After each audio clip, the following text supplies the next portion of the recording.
Hello, everyone, and welcome back to another episode of the We're Going 5 podcast powered by TSH Tennis.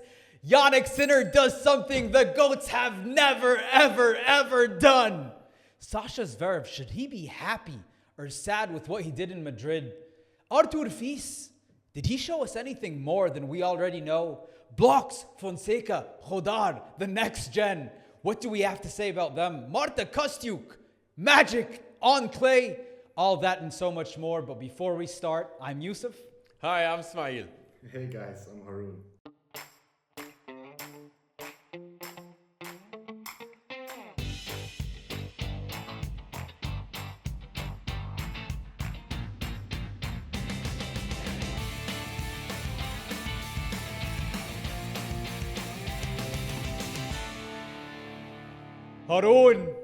Haroon, you know, this is your boy, but we all believed in him, Ismaeel. I mean, we all believed in him, and this was one that none of us.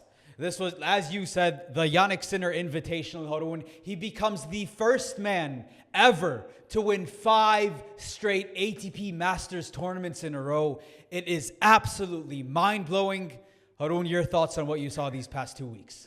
Hear me. For you have had the privilege of being saved by the great Titan. You may think this is suffering. No, this is not suffering. This is salvation. Because even in death, you are going to be children of Jannik Sinner. Jannik Sinner is the great Titan himself. He is Thanos. He He became Socrates. Haroon became Socrates overnight. After this win. Jannik Sinner is absolutely destroying everyone. And this is... So if we do like a graph where like, oh wow, it's interesting. Wow, Jannik Sinner is becoming great. Oh wow, it's annoying. He's winning too much. And then now it's going up. Or it's like, now the suffering, the killing on live TV in front of thousands of people is actually enjoyable. Millions. Like, I enjoy watching him absolutely destroy and murder people on television now.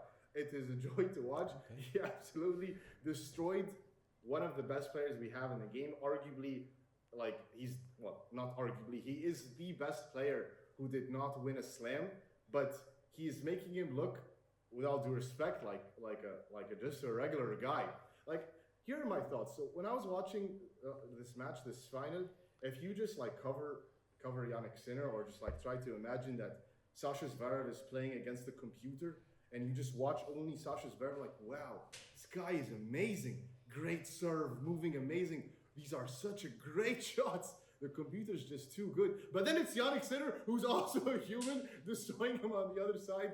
Like, he's out-serving him. He's out-hitting him, more power. He's hitting 10 more winners with 10 less unforced errors. He's like, he was winning 27. He won 27 of 29 of his first serve points. That's 93%. So might as well just do nothing. Like, it's either you do nothing or do absolutely something crazy, because your odds are horrible if he puts his first serve in play. and also, if Sascha Zverev is putting his first serve in play, Jannik Sinner is winning most of the points. So I don't know what to do. I'm honestly, like, I won't say disappointed. I just feel really sad for Sascha Zverev, because this guy is not real. Obviously, he's doing things we haven't seen before, and I don't know if this is normal what we're watching. Like, There's nothing normal about Sinner. There's nothing normal about Sinner. And I just said he did something we've never seen. Your this. favorite player's favorite player has never done. No. Ismaeel, what did you see then? What I saw is that he's on an all-time run, and he's at an all-time level. And something also that's, for me, indicative of his amazing level and his amazing mentality and superpower, he gets better as the tournament progresses. Yeah. His toughest match was Benjamin Bonzi in round 1. That makes absolutely no sense at all. And I love watching him go to work. Like, I just can't wait to see how he's going to handle the tough moments that he doesn't have. So you enjoy the murder on live TV then? Haroon, I'm enjoying it a lot, and you know, this is. We're just sluts. I don't like to say that out loud, because you know there were some massacres that happened this tournament, but like, it is a pleasure an absolute pleasure to watch him go to work. And he has no weaknesses in his game. He does not have one. His mentality, I am now fully convinced. He has an all-time great mentality. And he keeps improving as he goes through the draw. He only gets better, which means that he rises to the occasion more, despite already being the hunted. You feel like he's the hunter.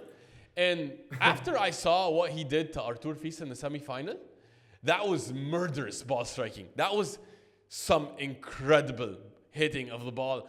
And I told you guys off cam before coming into this final, the bakery is open today. It's open. And he's going to serve bagels and breadsticks. Sascha got saved. As far as I'm concerned, he saved face by not getting a bagel. Anyone that's like human, for human folk outside of Alcaraz and Djokovic, they would go into this match and get bagel. Sascha avoided the bagel.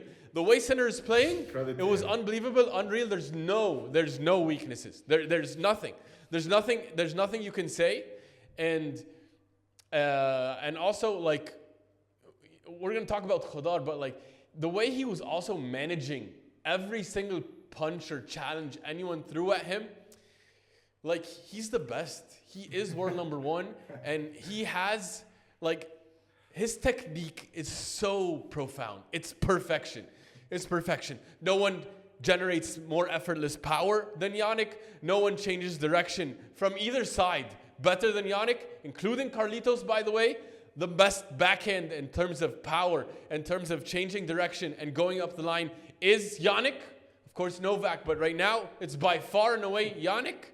It's unbelievable. Yousef, it's unbelievable. I am absolutely blown away the more I watch him play, and I see no weakness. Not one. Not one. You know, other than the tennis, which you said is perfect, and it is perfect, but the tennis IQ also is second to genius. None. He's a genius. It's second to none. Like, to me, when I was watching the semifinal match against Artur Fils' forehand is up there with the best of the best. Of all time. It's an all-time forehand. Spin-wise. But I'm not going to go all time. But the spin rate on his ball is insane. Heavy ball. But that backhand to that level of the top guys, it's kind of shaky, which is not fair to say, but it's shaky when you come to face Jannik Sinner. Because he can't change direction. He's like Jannik. No, he has to go. And Jannik destroyed that backhand. He kept going at that backhand and going at that backhand. And every single time, Fils would try. And then Jannik would just break it down. And that's the greatness of Jannik Sinner. And I can't wait to list some of the things that he's done. But my biggest takeaway from this entire tournament is, how many guys have we seen where before they face Jannik Sinner, we're like, this guy is insane. This guy's amazing. This guy's a superstar. Artur Fils, undefeated on clay before facing Jannik Sinner. Once he faced Jannik Sinner, I'm like, that's a challenger player. That guy should be playing challengers. I went from saying this guy is a potential Grand Slam favorite. That's a challenger player. That's what Jannik Sinner does to you. Alexander Zverev is a man worthy of winning Grand Slams. A world number 3. World number 3. World number 3. Technically right now, seeded 2 in every tournament he will play. World number 3. I think he should play that Sardinia Challenger next week to get some confidence. Like, that's what Jannik does to you. It really does. It's crazy because this is Artur Fils, number 4 in the race. Alexander Zverev, number 3 in the race. And this is what he did to them. And we saw what he did to Carlos Alcaraz too. He's doing things not like, other than the records, which are insane. And I can't wait to list them, as I said. But the way he's been dominating these guys who have been playing spectacular tennis is something that we have never seen before. And my last point, I don't think I've ever gone into a tournament knowing wholeheartedly that this person is going to win the tournament more than whenever Rafa's gearing up to play Roland Garros, or Novak was going to play Wimbledon at the time, or Australian Open. But outside those two guys, I don't think I've ever looked at a player and I'm like, he's 1,000% going to win the tournament. I have zero doubt. Never. But Jannik Sinner's doing that to me now. I walked into that Madrid tournament. There's no way. There's no way. And he's doing it now. And he proved us right. On all surfaces. This is his worst surface. Which makes no sense. Worst.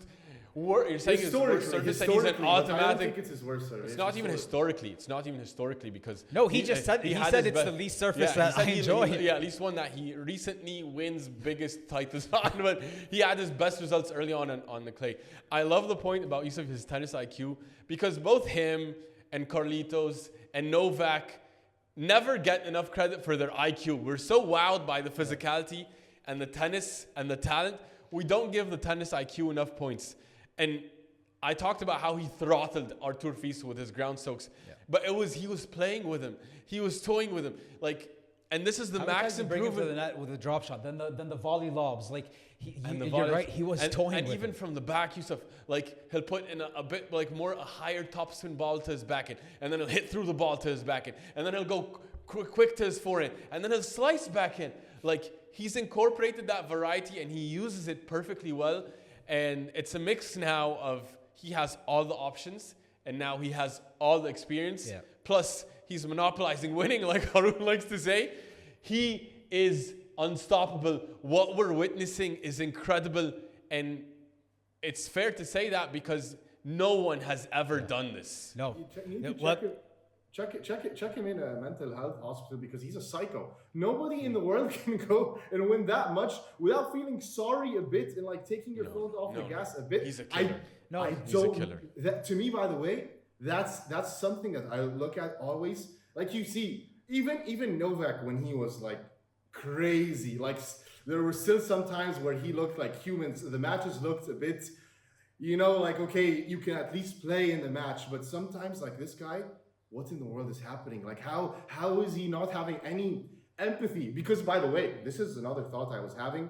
He's not only, he's ruthless because in order to be to make lots of money, obviously in the tennis world, you obviously have to win matches because that's how you got prize money. But then you got sponsorship deals, attention, brands, companies. Then they want okay, this guy's winning. This guy's going to continue to be on stage. Let's sponsor this guy. He's stealing all the money. He's stealing it all. No attention for you. You get nothing, which is crazy. I'm telling you, that's why it makes him a psycho. He's a psycho. But his hunger to win.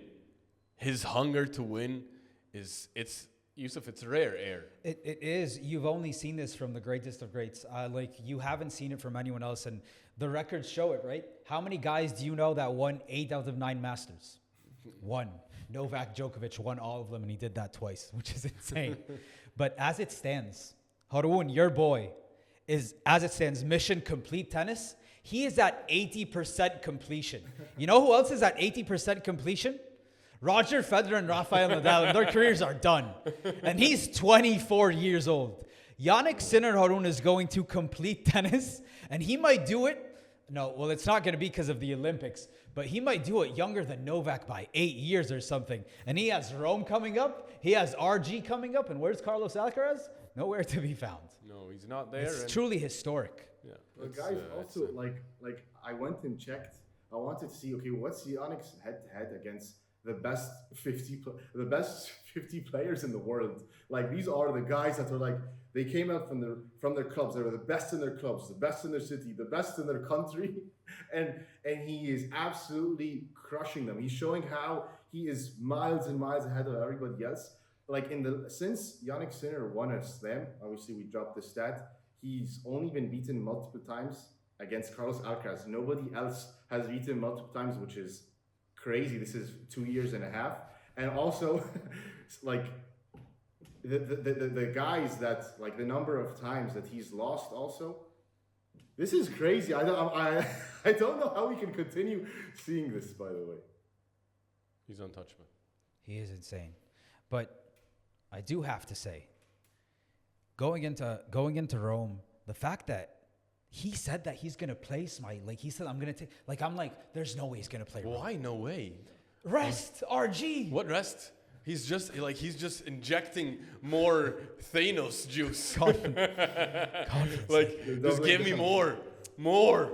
No, more. But, while I'm watching, I'm he looks tired. in the beginning of the tournament, he looks tired, looks like he's exhausted, but he's going for history. I know he's going for history. He's monopolized the ATP Masters now in 2026, but I'm like, he's going to rest Rome, right? Because RG, it's a quick turnaround.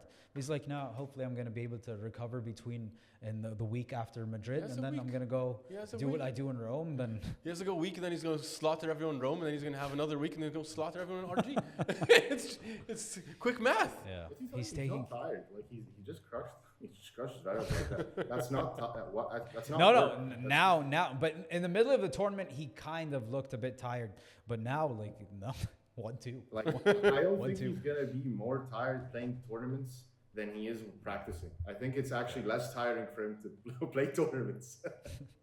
When you're on this roll, you can't like when you're this hot, you're on this type of streak. Yeah. You owe it to yourself to see how far this can go. Can take it. But like, no one's ever taken it this far. He's about to break Novak's record if he plays Rome. Today, Yousef. He played 57 minutes. 58 minutes. 58 minutes.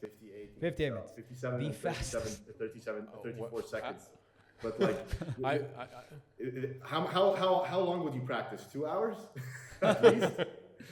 It was done. It was done. It was done 5 minutes after in. the first set. I was thinking this is gonna be this could be what we saw.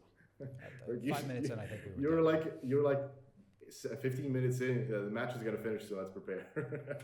That's what I told you. Like, but the craziest thing is though. You said that. Let's prepare. I know, but the the craziest thing to me, Haroon, is like this is Sascha Zverev's castle, you could say. This is his favorite Masters ever. He's a two-time champion here. He's a two-time champion. Won 4 big titles on clay. Yeah, but Rome. Madrid. He loves Madrid, but once Carlos Alcaraz came along, that was no longer the case, and now Jannik Sinner. But if there was a time, it was now, and that's why I believed he was going to take a set, and I have never been so wrong. I think also like Jannik was trying to pay tribute to Alcaraz also for giving him the same scoreline that Alcaraz gave Zverev last time they played each other, which is a nice 1-2. Not the same. It was a 3. I think it was a 3-1. No, they played twice. They played twice, and one of those was a 1-2. Also, so he's that's brotherhood, man. It's even if he's off the court, he pays tribute. Cool dude moment. That's a good cool dude moment of the week. Cool dude moment. Matching the 1-2. Yeah. But it's absolutely historic what we're seeing, and the numbers don't do it justice. But we're actually living through one of the greatest runs we've ever seen in tennis, and it's an absolute privilege to see. And guys, let us know what you think of what you saw from Jannik this entire tournament, these 2 weeks. We'd love to hear what you guys have to say. And if you haven't subscribed, please do. It means so much to us.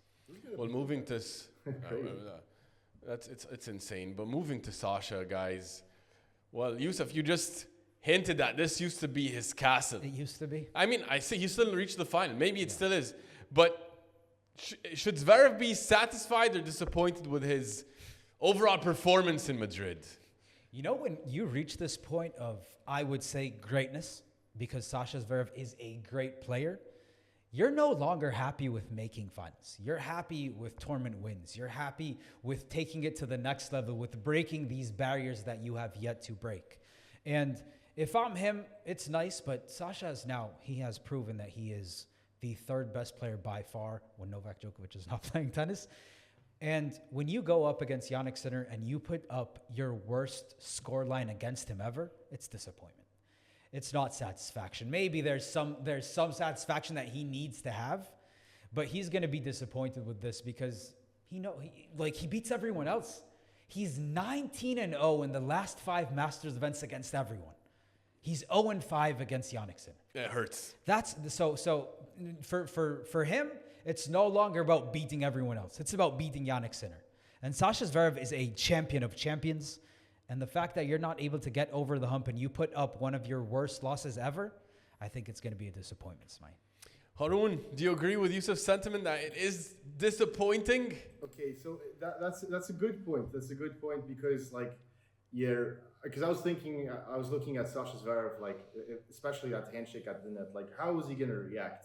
Because he seemed disappointed. He seemed himself disappointed. Because that means that he believes that he can win. And if he believes he can win, then he should put himself in positions to win. But I did not see that at all. I did not see anything that is showing me that, okay, Zverev is putting himself in positions to beat Jannik Sinner. I think if you think about him as a normal player of like having great results, I think this is a great achievement because for the past 3 years, he hasn't been making it past the 4th round. So even though it is his town, but he hasn't been making it past the 4th round. So that's an achievement. Also, since he started the year, he's been making a semifinal in almost in every big tournament. Every big tournament, Haroon. Yeah. So every big tournament, everything he's playing, he's making a semifinal. So definitely that's an accomplishment, an achievement as a tennis player. But your objective, as you said, he has won everything. So his objective is to beat Jannik Sinner and Carlos Alcaraz, and if he does that, then he also becomes a great player and achieves all of his goals. But I feel like he's not doing that, so I would be disappointed because I don't see the juice. He's not doing anything different. He's playing the same exact style for the last 10 times. Like what are you doing? I need to push back on that. Haroon, because he's more aggressive. He's doing a drop shot, but again, that's not enough. It's not enough. When Jannik Sinner is winning 93% of his first serves, like and then do something different, like go a chip and charge, do more drop shot. He's so predictable to Sinner. He knows his entire playbook. He knows it back to front. There's nothing that Zverev would do that Sinner would not be able to expect. Like Sinner is leaving you this like 0.1% of margin to go for an insane shot. Fine, go for those shots at least. Do something different. I don't see anything different. So therefore, I would think he should be disappointed, which he is. Fine. Yeah, I mean, I agree that he should be disappointed, but because the ultimate test right now is for him against Sinner and Alcaraz, and it's great to see that he's fully recovered mentally to the point where he's taking care of business against everyone else.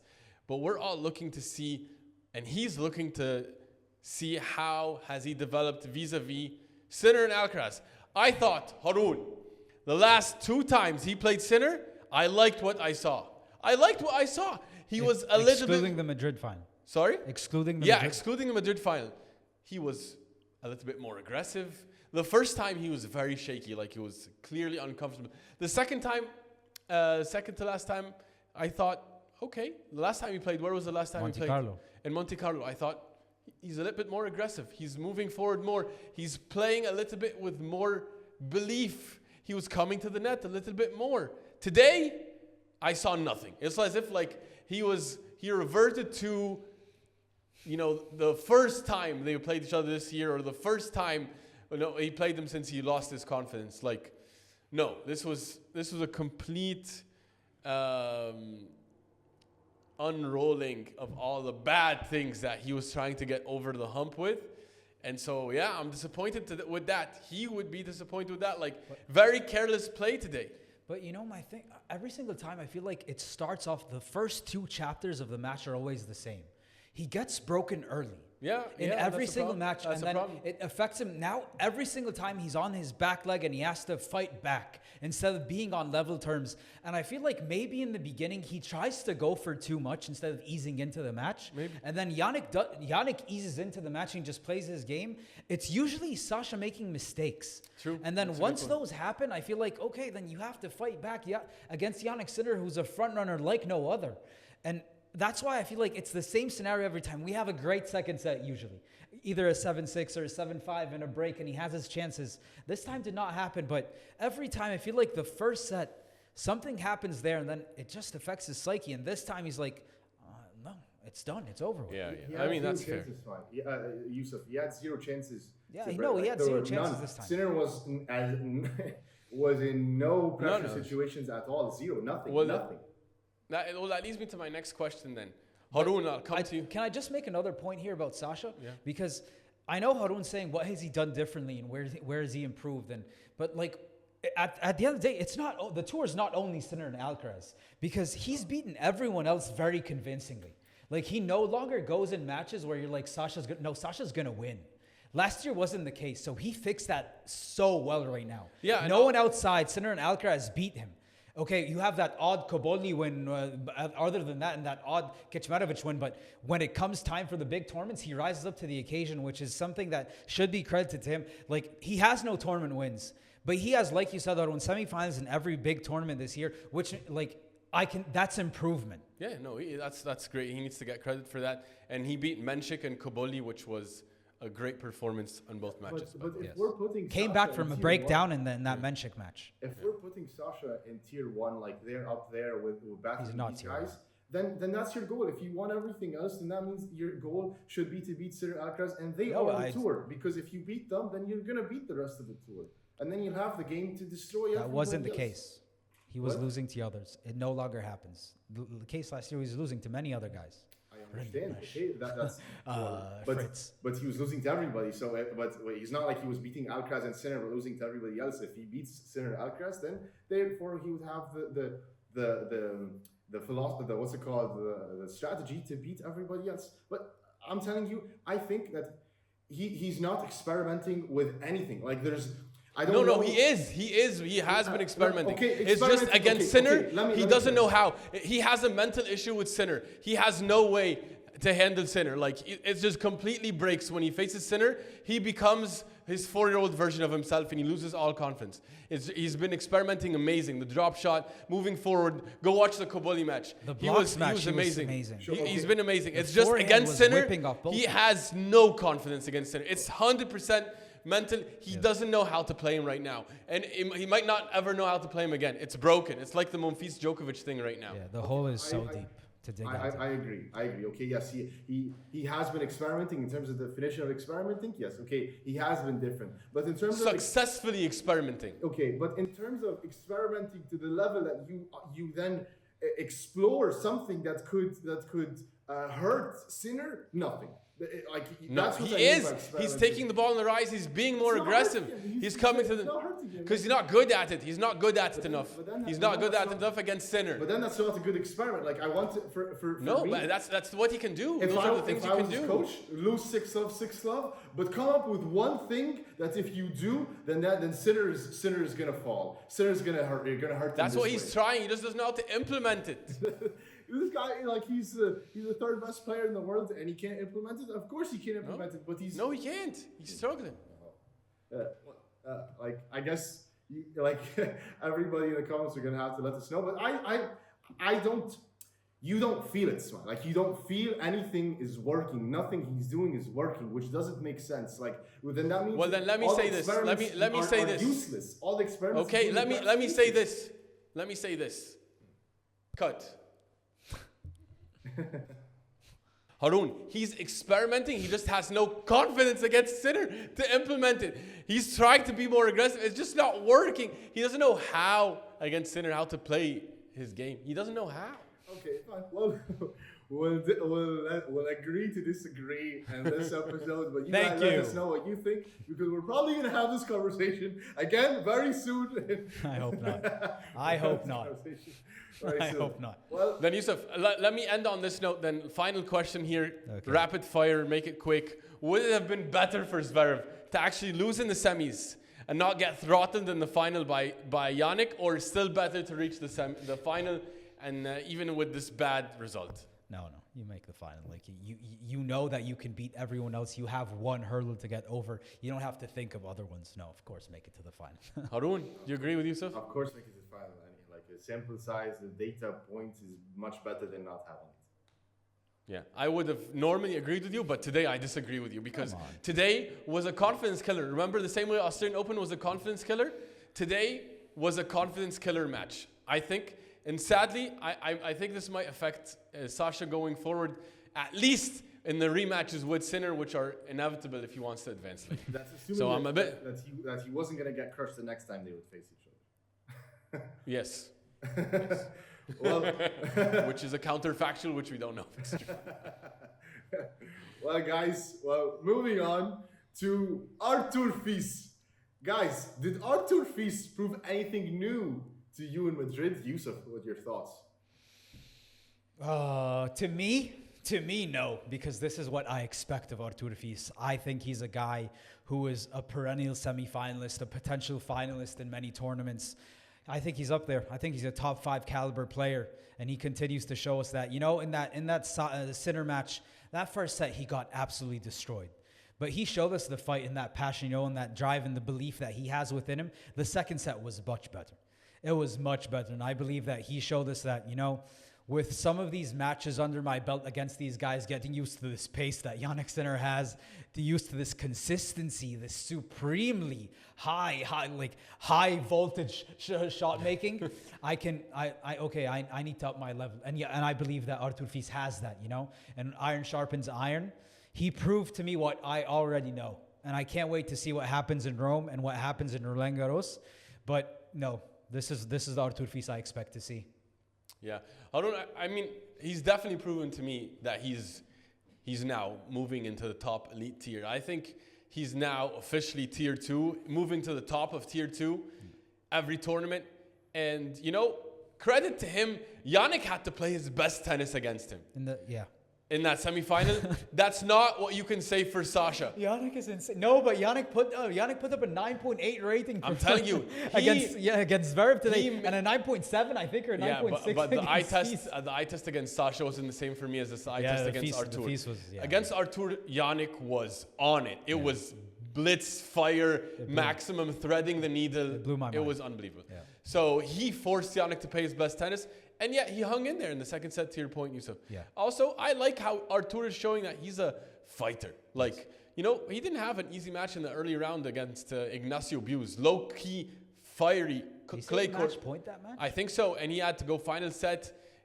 I loved that type of mental resilience. And then he got revenge against Lehechka, who actually kind of pounded him in the last tournament they played each other in Miami. Yeah. So I like a lot what I'm seeing from Artur. And Haroon, he's showing us he's moving to the top of tier 2, if not tier 1 soon. I agree with you. Hold off on the tier 1 though. No, well, tier 1 is reserved for only 3 people, but he's moving to top of tier 2, Haroon. He's moving to the top of tier 2. Yeah, like if the magic is the best of the rest, I think that he is moving quickly towards that spot. I think he's proving that. Yes, he is obviously going to get destroyed by Sinner, but maybe trying to put on a decent show to show everybody how great Sinner is. Like, I think that's a good achievement, that you're able to showcase that Sinner is unbelievable, and that's a nice level to have. And I think that he can bring more juice. I think that he's learning. He's still obviously super young. He will improve, Haroon. He's still not even coming to the net that much.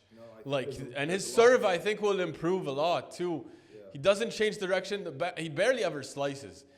He's gonna have to add a lot more variety. The drop shot's not incorporated enough either. You know who I trust? I trust Goran to help him out. Goran is gonna fix this puppy up good. I think he has the ferocity. He's brave enough to go for his shots. Yeah, and he's not afraid to lose, and he wants to win, which is something that you need in a player to face Sinner, because you need to be an assassin to kill an assassin. So, and I think that he has that kind of game, but sometimes he needs some practice and he needs to change a few things for sure. But I think he's proven to me that he's able to potentially be with these guys. But that's what I think he proved to me. I like also him getting to test himself against Sinner. Yeah. The balance is, though, you don't want to play him too often where your confidence gets crushed, but you also want to play him enough where you're reaching deep stages and you're showing that you have something new. Yeah. So that's the balance right now. Like, if he's going to keep playing Sinner get crushed, I don't think that's going to be good for him. But you have to also want to reach the later stages. So it's that trade-off. It's a tough era of tennis right now where if you play Jannik, it might hurt your confidence. I also love the point where he won Barcelona, and then with these guys recently, I feel like whenever they win a tournament, there's a drop off next tournament. Like, they're on that high, and I'm like, is he gonna be on that high? And as you said, that match against Nacho Buse, and maybe he loses here, but he held on and he made it all the way to the semifinal. I think those are signs of a great player. I agree with that. Yeah, but I think though he's gonna need to up his juice a bit more. For sure. He's young. He's so young. He's young. How old is he right now? 21. No, two. Come on. He's 20. He's 21 in 8 months. He's almost there. That's young. He's so young, which is so promising.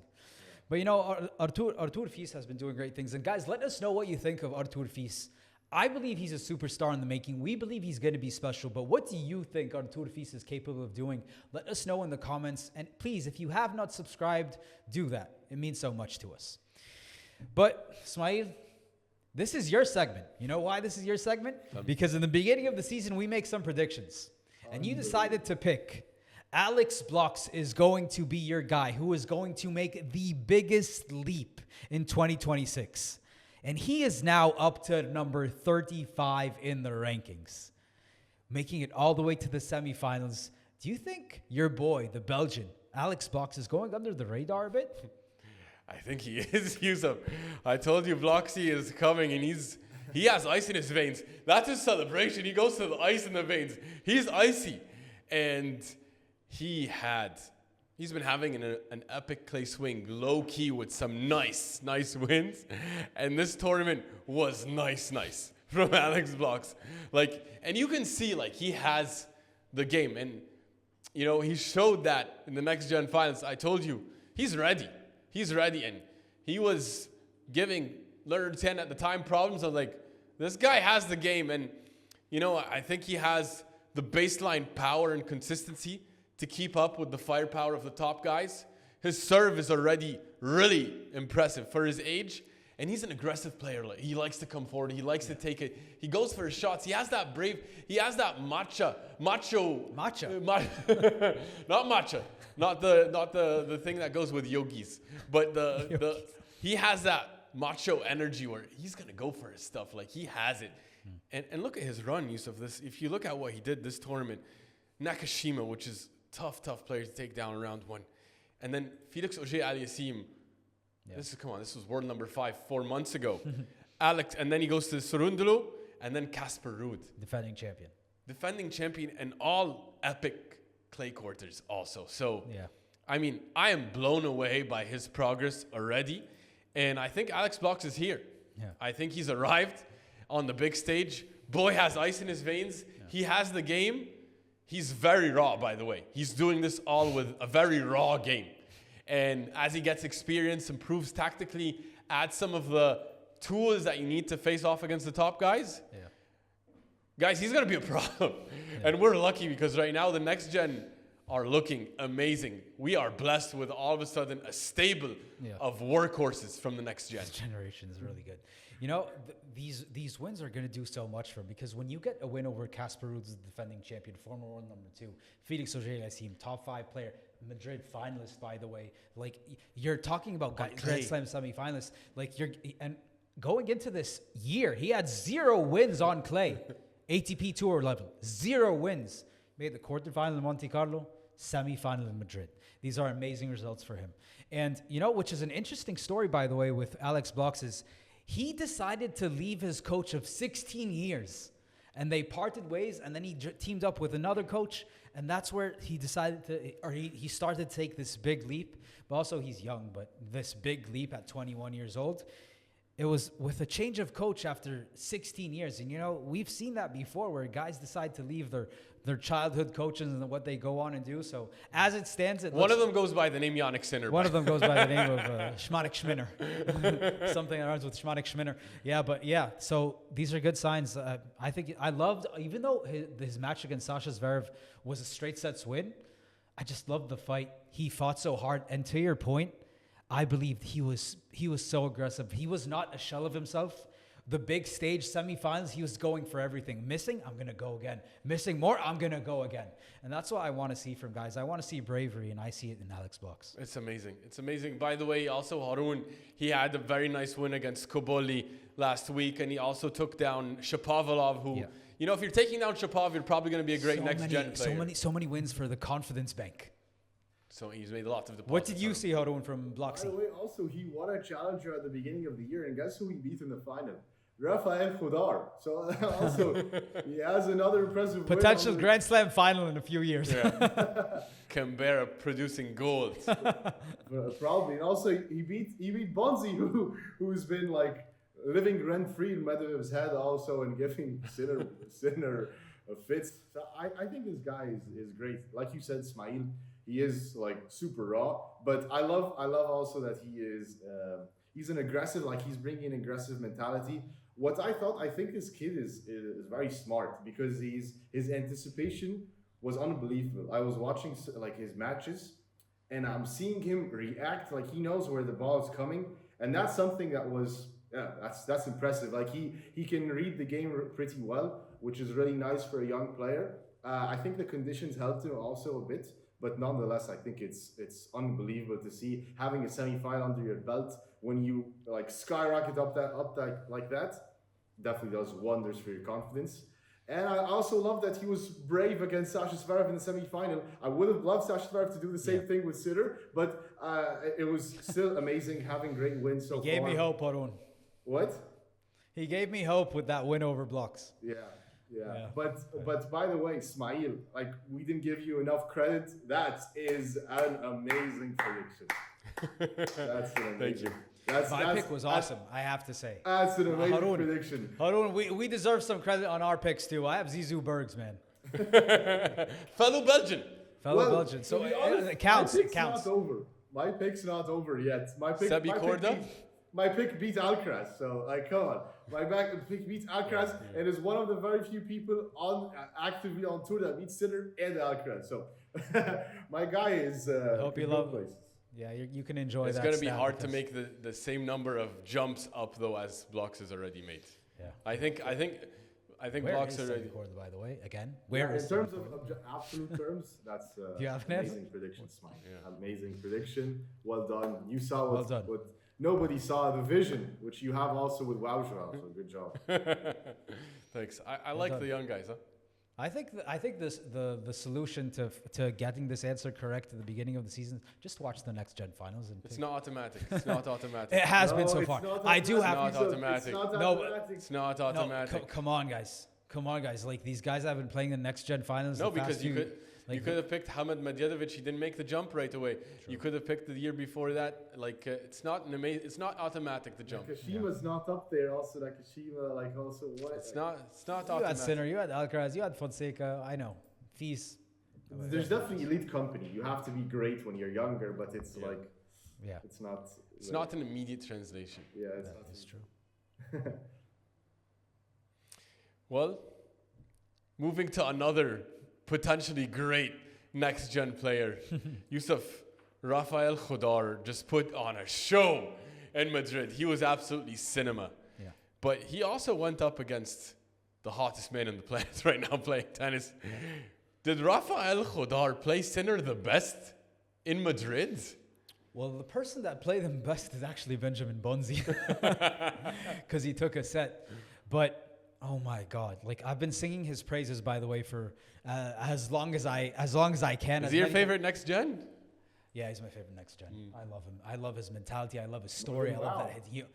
To me, I love that. It's only his dad in the box. I love that his dad doesn't even know tennis. He learned tennis for his son, and then he's his coach now. Like, and there's no one else in the box. It's just them together. Yeah, no agent. No one. It's just him. And Pops. Him and Pops. Against the world. And let's go toe to toe with the best in the business. Not go to toe. Let's cook everyone in our path. Yeah, I mean Sinner. Go toe to toe with Sinner.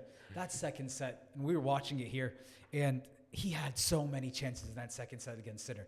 Sinner was afraid. Sinner was on edge. Sinner did not know what to do, but he just brought out greatness.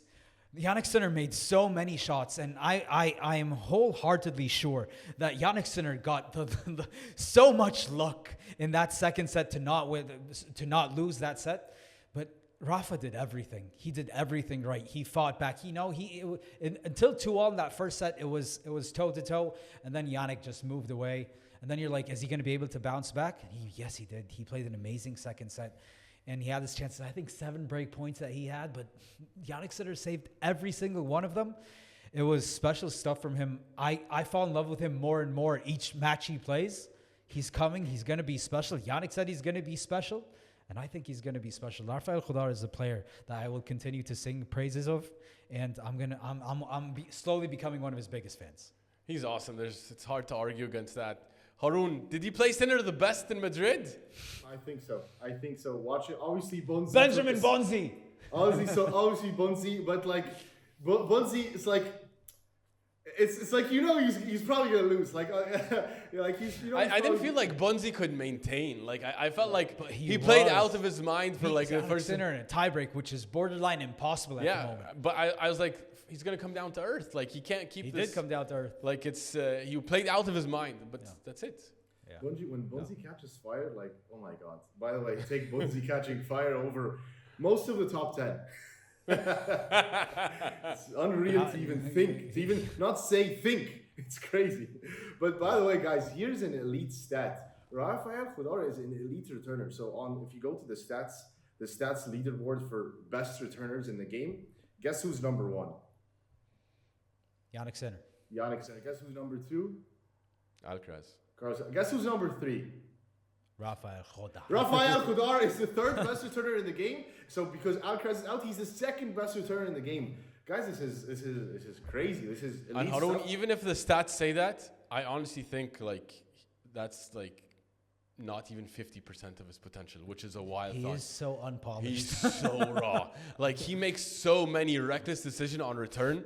Like Not only return, like this- against Demon. You know how he crushed Demon? Yeah. He gave Demon.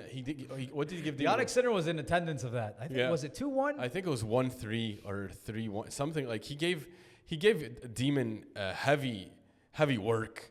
He gave him 6-3, 3-1. 6-1. He gave him 3-1. He gave him 3-1.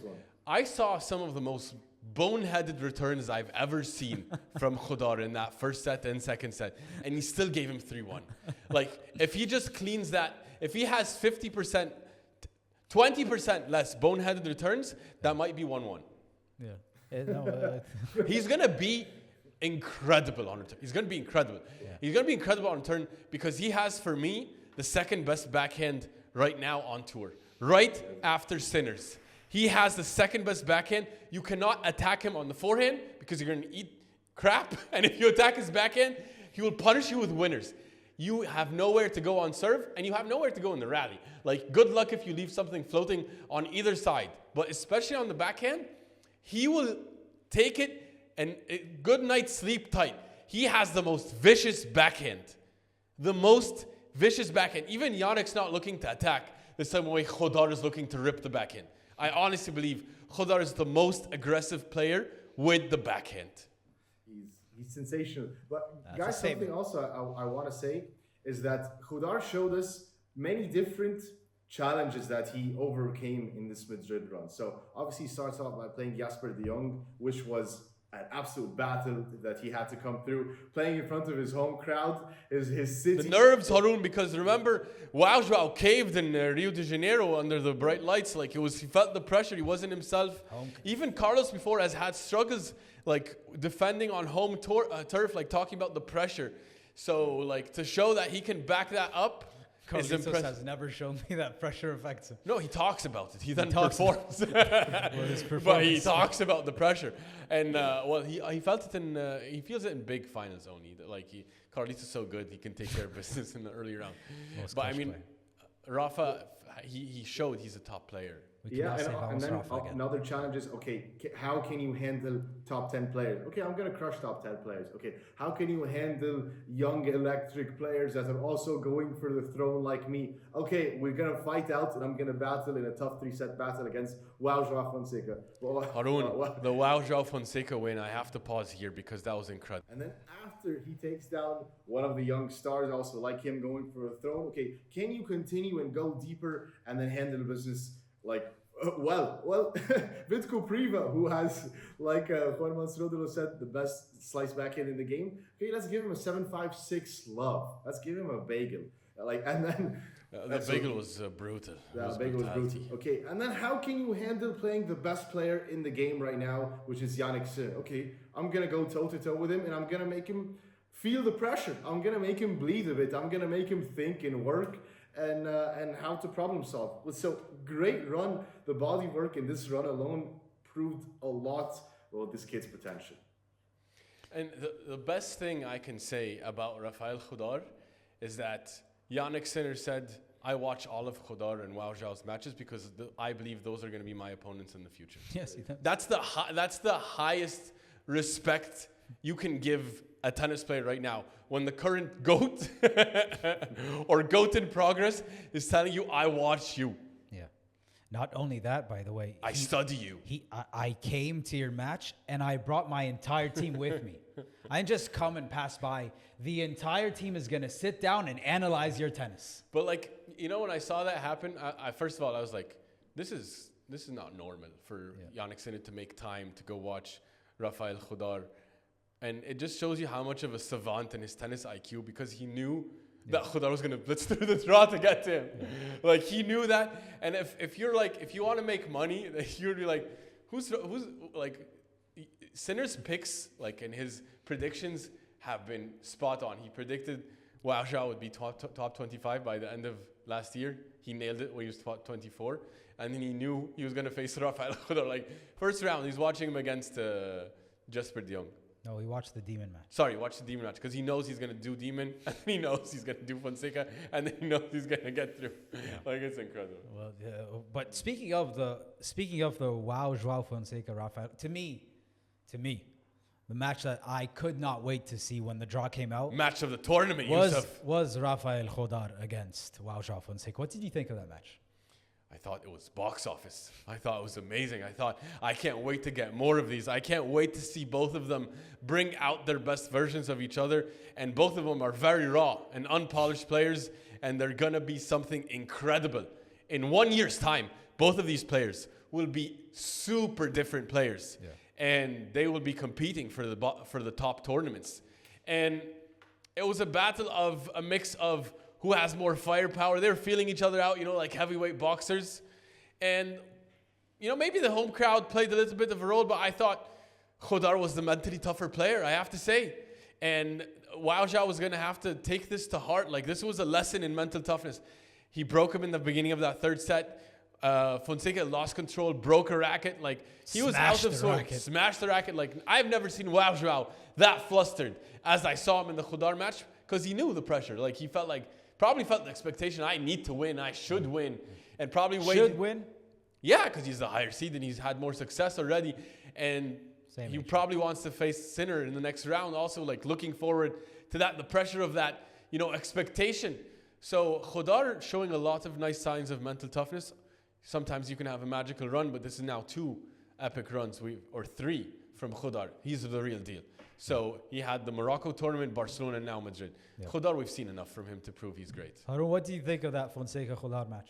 Again, also it delivered. Box office, amazing. Like, what better could you what more could you ask for when 2 young guns that are delivering great tennis on in like a tough 3-set battle? I think it delivered, because we wanted Wao Zhao to come play, we wanted Rafael to come play. Also, a guy playing in Madrid, playing in his hometown against another guy. It's also they're fighting for kind of who's gonna be this next the next big guy. So that's such a nice, fun storyline to have. I think, though, obviously Jodar showed that he's more mentally resilient, but I also feel like, again, Yousef, you mentioned this point in episodes before, that the physical fitness for Wao Zhao really starts to dip as the match goes longer, which I think is a problem for Wao Zhao. And maybe as the physical fitness starts to affect him, maybe mentally he starts to go out to it, so then the unforced errors start to come,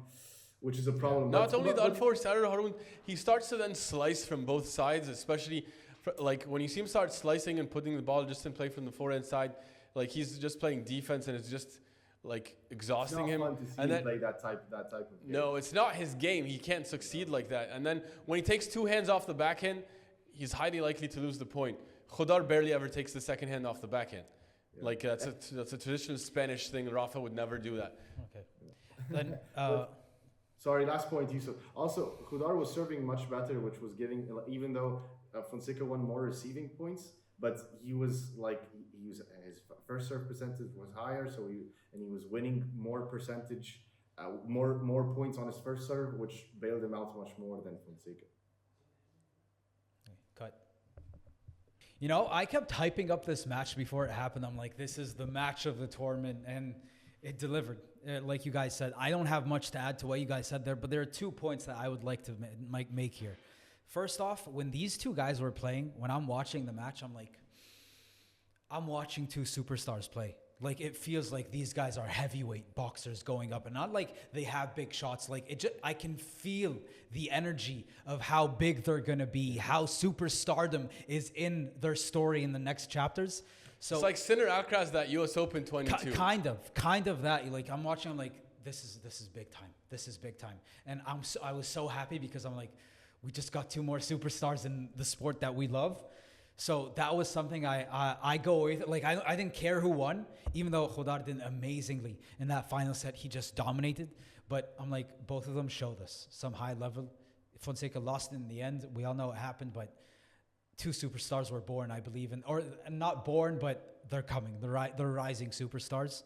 And the other thing, after the match, we got some stats of their ground strokes and their serves. And it might not look like it at times, but Rafael Jodar had 10 kilometers on João Fonseca's forehand, 10 kilometers on João Fonseca's backhand. The RPMs of the topspin were so much higher, and the first serve speed was 5 kilometers faster. That's insane. It's effortless power. You can see the power of, and everyone says, even Carlos Alcaraz says, wow, João Fonseca's power off that forehand is something that he struggles to deal with. Rafael is hitting harder. That's unreal. Off both wings. That's unreal. That's a stat. That's That right there tells stat. That's stat. You know what he's capable of, and these guys that hit effortlessly, I love them the most. And Rafael Jodar is one of them. He's the real deal. Yeah. He's the real deal. Let us know, guys, what did you think of that Jodar Fonseca match? Did you catch some of it? Let us know in the comments. We love to read you. In the meantime, subscribe because it means so much to us.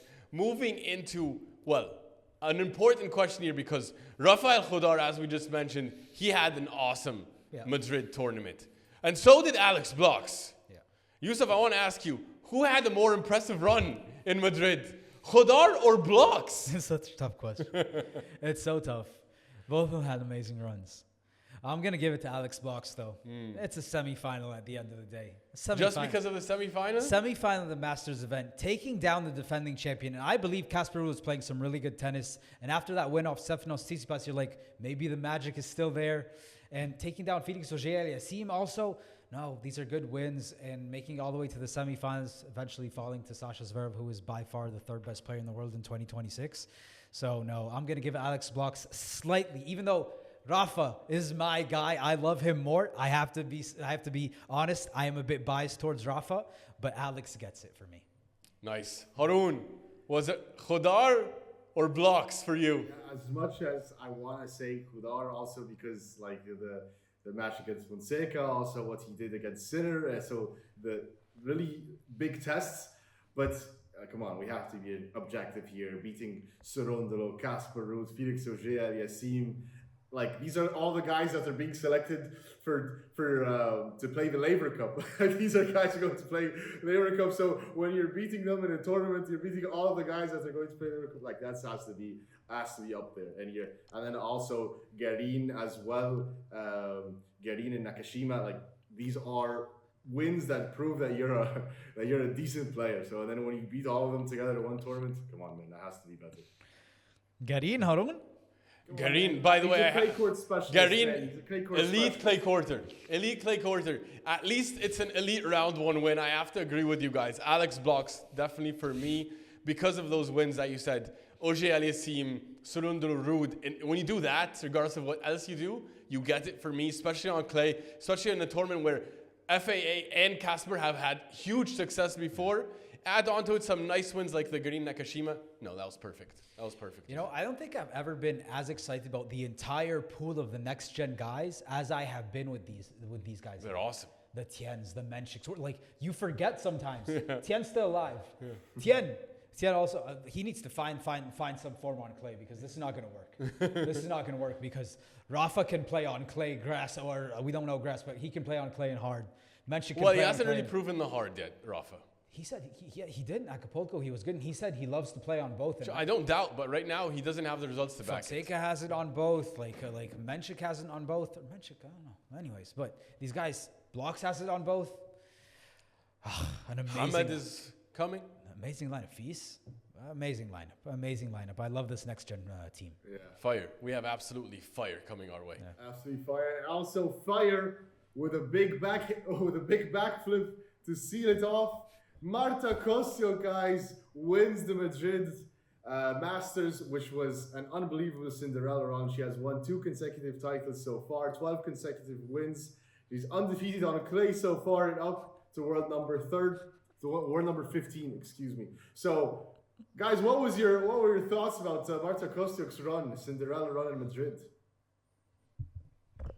Yousef, take it away. I did not see this coming. You know, Kostyuk's one of those players where sometimes when you watch her play, you're like, she has everything to go up with the best of the best. She hits hard. She has some weird comments sometimes, honestly. Some comments like saying Sabalenka, she's bigger. I don't know. She has weird comments. So maybe I'm not the biggest fan of Marta Kostyuk. I'd say that. So good for her that she won this tournament. Yeah, you know, amazing. She's having an amazing year. I had forgotten, but TSH Jimmy reminded me, like, she's only lost to Elena Rybakina and Sabalenka. Sabalenka in the final in Brisbane, 2 tournament losses to Rybakina, and 1 loss. I forget the name. What's her name? I'm sorry, I don't even remember. But other than the top 2 players, she doesn't lose. So it's an amazing year for her. Congrats to her winning a Masters, not a Masters since it's a WTA, so a WTA 1000 title. You know, undefeated on clay, going in. This is confidence builder. On the women's side, you know, sometimes crazy things happen. Not in Grand Slams, the same thing continues to happen. But in these tournaments, we have seen some different results. But, you know, good for her, good win. Am I happy for her? I don't know. I don't know if I'm really happy for her. Not the biggest fan of her, but, you know, good on her. Sorry, I'm not the biggest fan of Marta Kostyuk. I mean, Haroon, she caught fire. And when you catch fire on the women's tour, magic happens. And if this continues, who knows if she can keep it up in Rome or Madrid and then RG. Yeah, she's a good player. You can expect some big results. Yeah. Impressive form she's in. You know, she didn't play any of the top dogs that you mentioned, like she didn't play no Rybakina or Sabalenka here in Madrid. But she did play Pegula, which you have to give credit to that. Andreeva. Noskova. Mira Andreeva. And Mira Potapova, Andreeva. who had a nice run also. Potapova was having an amazing run. Lucky loser. Yeah, I was having a magical run, and Talon Greeki got her back. Been coaching her up to that nice semi-final run. But yeah, a very nice run. I think something. Very nice run. Okay. I mean, in terms of achievement, yeah. Not a top time, an all-time impressive run, but a great run. Good for her. Starting the tournament before to not, fall to anyone along the way. And I have to say, I think she's moving better. Like if I have any comments about Marta, she's moving better. I think she's quicker now. I don't know what she adjusted, but she seems to be moving better. Okay. Nice. Yeah, obviously we have to give her a lot of credit. Yousef, like winning a WTA 1000 title is definitely impressive, regardless of course what anybody thinks of her. And obviously she said some controversial things, but let's not get into that. But still, like she's a champion and she's had to battle, and as a human you can relate to her because like overcoming adversity and challenges is something that every human can relate with. So congratulations to her. Very nice backflip to do after winning, and a nice run. So bravo Marta Kostyuk, and I think the confidence is going to be a big thing right now, and she might win more big titles in 2026. Okay, guys, time for my favorite segment of every episode, and that is Overreaction or Not. I'm going to tell you something based on what happened these past 2 weeks, and you let me know, is this an overreaction or is it not? Let's do this. Let's go. Ismaeel, coming your way. Rafael Jodar would have reached the Madrid final if he wasn't on Sinner's side of the draw. Overreaction or not? I mean, he's playing amazing. And, the way he was playing in Madrid, I'd say this is not an overreaction. Even though Artur Fils just showed he's probably still ahead of him when we're talking about level. But Zverev. There's also Zverev. So, but I think if Jodar got a piece of Zverev, he might have, with the home crowd, he might have done it. So I'm gonna go not an overreaction. Oh, Haroon.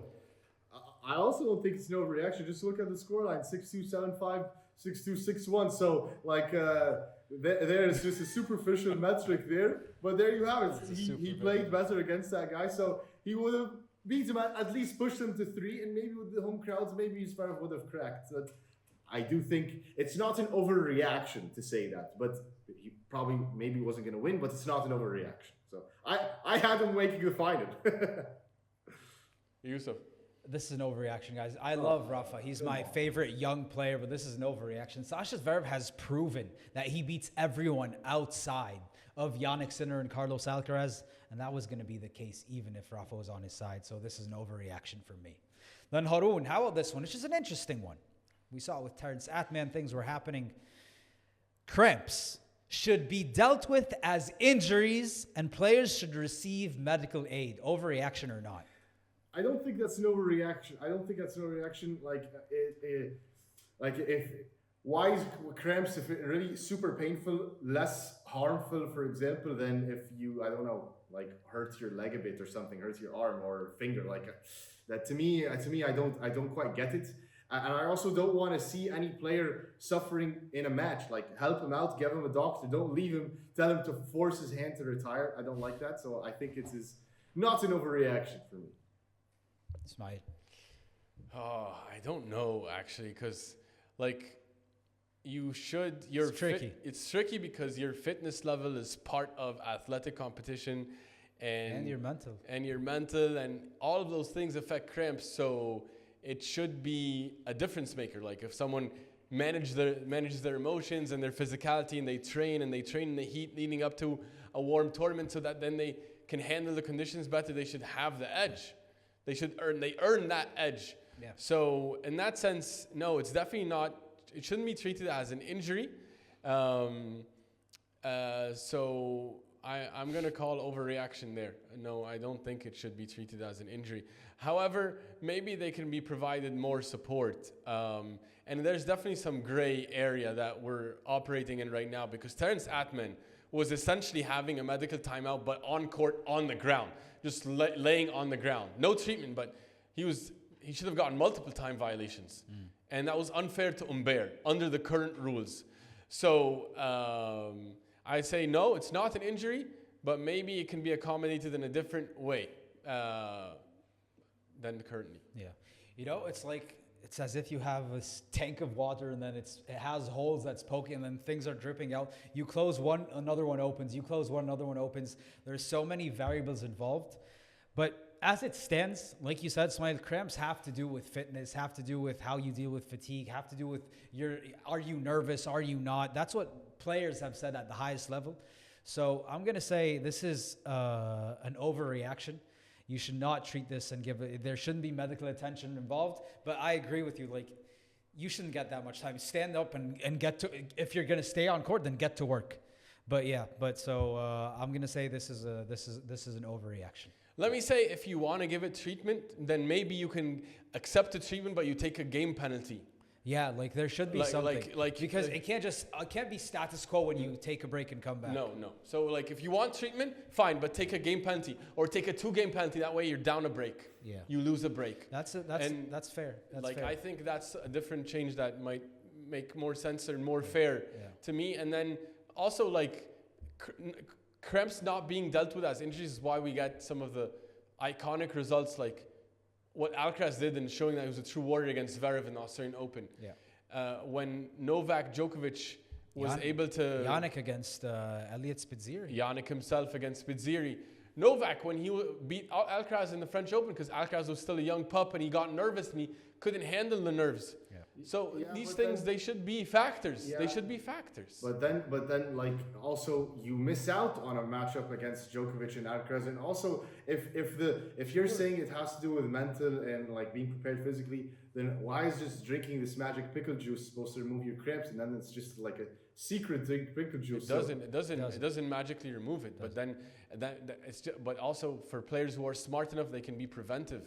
Who know they're going to cramp, they can make sure to manage their hydration and mineralization better. But there's also a random factor to it. Like sometimes you just get cramps for nothing. Like how can you prepare for? Well, anyways, it's a long discussion. Let us know what you guys think. Then how about this one, Ismaeel? Adults should never be replacing ball boys and girls at tournaments, like we see in Madrid every year, I guess. This is a max, not an overreaction. I never want to see adults picking up no balls. I want to see kids. I want to see kids getting a chance to watch their favorite players. I want to see kids getting to be next to their favorite players, learning the game, learning the sport, and enjoying having a nice time. I don't care about no Instagram models getting to be serving Sinner to the balls and then taking pictures with them on stage after with the trophy. No, I never want this. What is this nonsense? Haroon. Actually, I disagree with you, Ismaeel. Like, you don't. Haroon likes the Instagram models. He wants to see the Instagram models on stage. You want that child labor? It's not child labor. It's kids getting a chance to be close to their favorite players. It's a dream come true for It was any a kid. dream for me. Like, I would have loved to do that, but go ahead. It should be open for everybody. For example, I would want to be a ball boy for an RG, for example, against Novak and Alcaraz. Yeah, but they shouldn't let you because you're an adult. You don't need to be I there. know. A kid is more deserving. This is not make a wish for adults. You're robbing me of a chance to have a nice time. Yes, I believe you should be robbed of it. And that's discrimination against adults. Yes, I am discriminating against adults. 100%. Adults are people too, by the way. Well, I think, Ismaeel, I agree with you. This is not an overreaction. This is something that you reserve for kids to look forward to if they have a tournament in their country. It's something to reserve to kids because they see these guys as inspiration. If you can be close up to a person that you admire, you're a role model, then that it completes the system, you know? When you get these young kids the chance to do that. So I never want to see someone who's taller than Carlos Alcaraz giving him the balls. I don't want to see that. So more muscular. A woman that's older than the player that's playing. I don't want to see that. I want young kids. I want them to be inspired. I want them to feel like they just had the moment of their life, something that they're going to live with the rest of their life, not a gig that I did in Madrid for a week and a half. So yeah, those are my thoughts. Then Haroon, how about this one? Jannik Sinner won't lose a single tournament until Carlos Alcaraz comes back. Overreaction or not? I don't think this is an overreaction at all. Like, show me somebody that's making him feel any sort of pressure. It's almost a lock. Like, it's definitely not an overreaction, but it's also almost a lock. Ismaeel, overreaction. It's wild. It's wild that this is a lock. It's wild. This is an absolute lock. Like, for the clay, God be with anyone that wants to step on the court in front of him. For grass, for me, Novak is going to have a 20% chance. But other than that, everyone is night-night, sleep tight. So this is an absolute lock. Absolute lock. 100% lock, not an overreaction. 100% lock. No one has a chance. All this is being said. This is an overreaction. As long as Novak Djokovic exists, that's it. He's the only person I that has a give him a chance. chance. He's the only person. But does he exist? He does. Is he practicing and preparing to play Roland Garros? Yes, he is. Then he has a chance. The only player to beat him in a Grand Slam this year is Novak Djokovic. This is an overreaction. I will not doubt the GOAT. Not today. Not ever. So that's my answer. Ismaeel, and how about this one? With Grigor Dimitrov and Stefanos Tsitsipas falling now, the one-hand backhand is officially dead. Overreaction or not? R.I.P. to the one-handed backhand. I don't know if you're a coach. Why in the world you would teach the one-hand backhand right now? I don't think everyone, Yousef, who's playing with the one-hand backhand is getting absolutely cooked and torched and picked on. Their backhand is getting absolutely abused. Even Musetti, who had a great play swing last year, he's forgotten this year. He's not able to have the same results. results. Not because of his backhand. He's coming back from injury. He's Put some respect on my boy's name, There's please. no one else Put some representing the one-hand backhand with honor, with showing any promise. It's not over. It's over, Yousef. Anyone that wants to make it and go deep and have power on the backhand wing, and you don't want to have a weakness, you have to go with the two-hand. Haroon. There are only two players in the top 50 that have a one-handed backhand, which is Shapovalov and Musetti. So, and like, I think it's over. Like, you have a significant disadvantage, and so for anybody who has some sort of power, you're getting destroyed. Like, you know, the one-hand backhand is that this is not an overreaction, but Lorenzo Musetti is going to keep it alive. It's only going to be alive through him. He's the last standing man. There's no other heir. He's the last airbender. There's no one after him. The day Musetti retires is the day the one-hand backhand dies. But we're lucky because Lorenzo Musetti is still a young player, and I believe he has so many great years ahead of him. So we will continue to see it, but he's the only one that's going to show it. Yeah. I mean, we get to watch Stan until he retires. Stani, yeah. Oh, Domi had an amazing one. Well, Haroon, how about this one? Last but not least, Jannik Sinner and Alexander Zverev will meet in the Rome and Roland Garros finals. Overreaction or not? This is not an overreaction. This is probably something. Whoa. This is probably something that like 99% chance is going to happen. Like Zverev won two titles in Rome before, and he's made it to the final in RG. So it seems like it's a lock here. Ismaeel? No, I'm gonna go overreaction here. I think today's loss is gonna be damaging for confidence. I think other players are gonna see blood in the water next time they go play Sascha, and I think there's a player called Novak Djokovic that's gonna have a lot to say come Roland Garros and come Rome, even if he ends up playing Rome. So no, I'm going overreaction here. I'm also going overreaction. This is an overreaction. You know, it might happen. There's a high percentage of if it does happen, the draw is going to play a big part in this happening or not. But as long as Fils might have something to say. Come RG in Paris, the French crowd, they can make anyone. They made Alcaraz cry. Yeah, so they can do damage. And well, the crowd also is so strong and so powerful that Fils himself played through a broken back last year. So that's the kind of pain threshold the crowd was able to let him work through and beat Munar with a broken back. He was able to win through that broken back to a point where Munar thought that Fils was faking it. Can you imagine? That's the adrenaline that the French crowd gives you. Absolutely amazing atmosphere. By the way, ended Rafa's career in RG, which is a very tough task. It was a tough task, but Rafa was shot, my friend. No, but I mean, Sascha at Sascha at RG has been iconic at times. Definitely. Superb. So when he beat Carlos, that was iconic. Like definitely. He has wins over every big player at RG. He loves it. It's his favorite slam. So let's see what happens. Huh? Yeah. But he's gonna have something to say. Yeah, he's gonna have something to say. 1000%. Well, before we go, we like to let you know where we were right and where we were wrong. Let's start off with where we were right. We all had Sinner. Do we get points for that? I think we get 0 points, but Haroon always loves to get himself some points. So give him Haroon. Yeah, amazing. You picked correctly.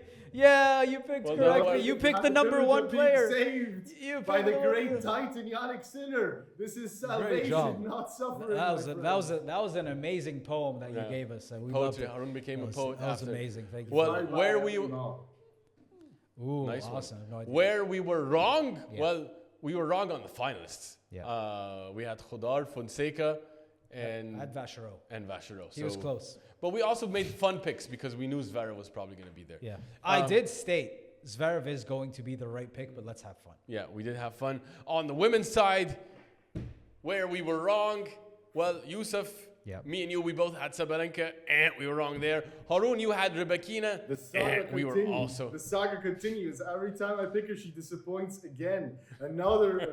Every time you pick someone outside the number one, you always pick Jannik Sinner, and you're happy with those picks, and you think that you're smart. You're not smart. You just pick. I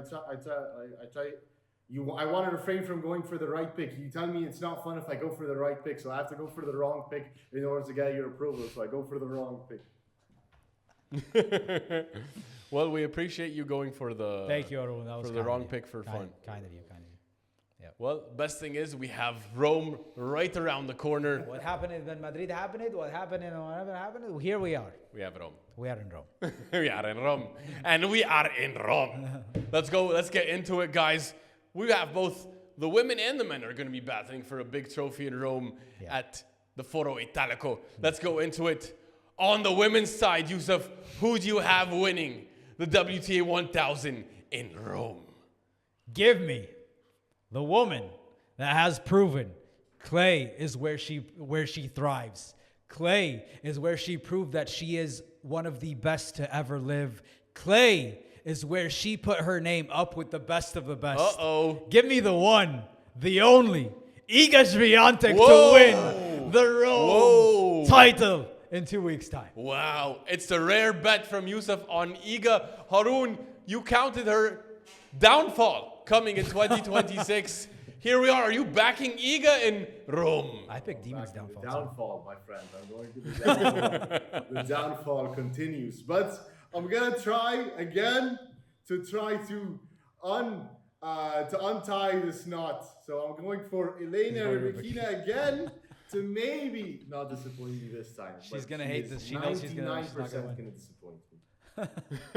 I love that you keep going back to it. He keeps going back for second servings of it. I want to be wrong. Yeah, well, I think you are going to be wrong. Don't worry about that. You know who I'm backing? I'm backing the woman that was rising whenever we saw her on clay. One of the mentally toughest players on tour. She's due a breakout here on clay. Give me Coco Gauff, baby. I'm riding with Coco. I love riding with Coco. I'm taking her for Rome. A nice tournament from her. She's going to gear up for RG. She's going to have a great RG. Americans always perform well in Rome, by the way. They love Italy. They love the food, and they feel comfortable there. By the way, Coco was in the final last year. I think she's going to get revenge this year. One RG.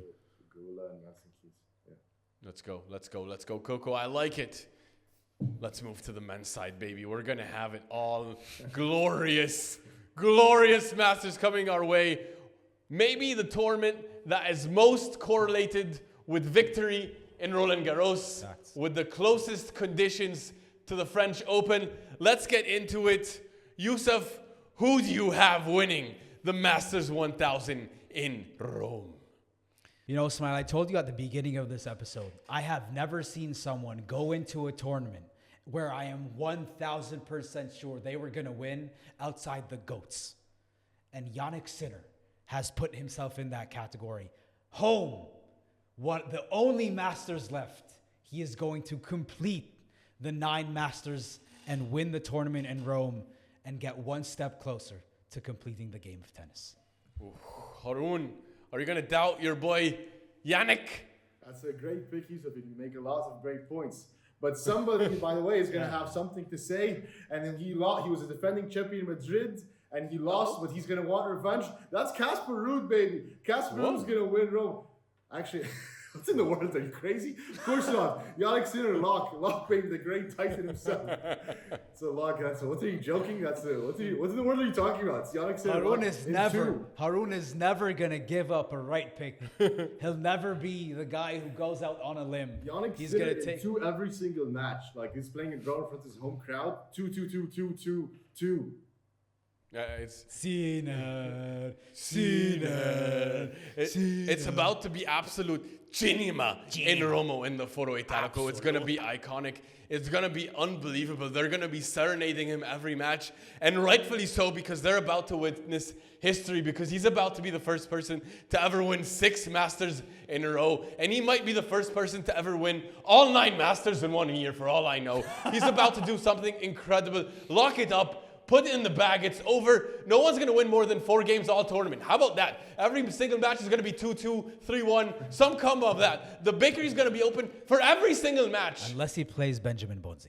In that case, he might lose a set. It's over. It's a lock. It's an absolute lock. But it's going to be glorious watching him work towards it. You know, the unanimous curse does not work with guys like Jannik Sinner. No, it does. You know why? Because he's up there with the best of the best when it comes to dominating. No, because he's Thanos. Things don't affect him. Thanos, Haroon. He's giving us Thanos. More Thanos. I'm telling you, you have the pleasure of being saved by the great Titan, Jannik Sinner. Appreciate your great Titan. He keeps giving us that poem again. Well, we don't have the draw right now in front of us. We don't. But we need to still make this pick for the love of sport and for the love of God. We need to at least make this fun for us. Of course. Who will be on the opposite side, Haroon, of Jannik in the final in Rome?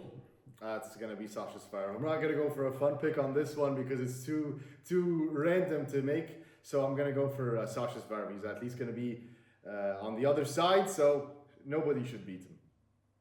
Yousef? Sasha's probably the right pick. But the fun pick. Let's make a fun pick here. No, but I'm not going. But it might be the right pick. Is it the right pick, though? I don't know. know. Ask me, I think the right pick goes by the name of the man who is going to keep the one-hand backhand alive. Whoa. My boy. I like it. An all-Italian final. Jannik Sinner against Lorenzo Musetti to prove who is the best Italian on clay? Well, for that week at least. Okay. Lorenzo Musetti. I like that pick. Thank you. I like that pick. Thank That's a spicy pick. And he hasn't shown exceptional form yet, but in Rome, maybe we might see I it. saw improvements in Madrid. I like it. I like what you're saying.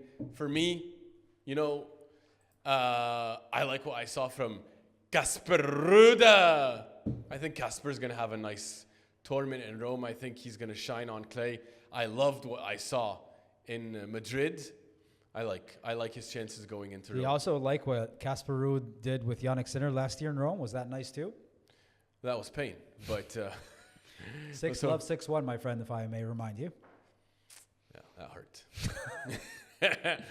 That hurts. Was that where the trend began, where almost had them? Yeah, I think Fritz told him we almost had it. Yeah, well. So yeah, but Yeah. you never know. I mean, this might be the fun pick. Feast is in the mix. Lehech is going to be in the mix. Maybe we have the GOAT. Novak might be saying something about it. Yeah. Jodar, Fonseca, Menchik, Mikkelsen, Tien, Medvedev, a Rome champion. Medvedev. Hey, It's open. it's been quite open, we have to say, for the past couple of years. No, it's not. It's not going to be It's open. really hard to market Bye. these tournaments. No, it's fun, Haroon. It's fun. It's just going to be a lock. Yeah. It's a lock. Well, that wraps up another fun episode of the We're Going 5 pod. Guys, let us know what you think in the comments. We want to know what you think of Jodar, Blockx, the Fonseca matchup. And do you think Sinner will make history again by winning 6 Masters titles in a row? In the meantime, go check out some of our recent interviews. We just interviewed Coach Rick Macy, who was coaching the Williams sisters when they were young pups. You're going to love it. So many cool insights there. And if you like that interview, go check out our interview with former world number 5, Tommy Robredo. Talk to us about some of his fun matchups against Rafa, Roger, and Nole. Talk to us about the young guns, Andy, and how it was like to train to become one of the best in the world. So many cool insights there. You're going to love it, I know. And let us know when you do. In the meantime, subscribe, and we'll see you right here in a week. Have a good night. Good night. Good night. Very good night.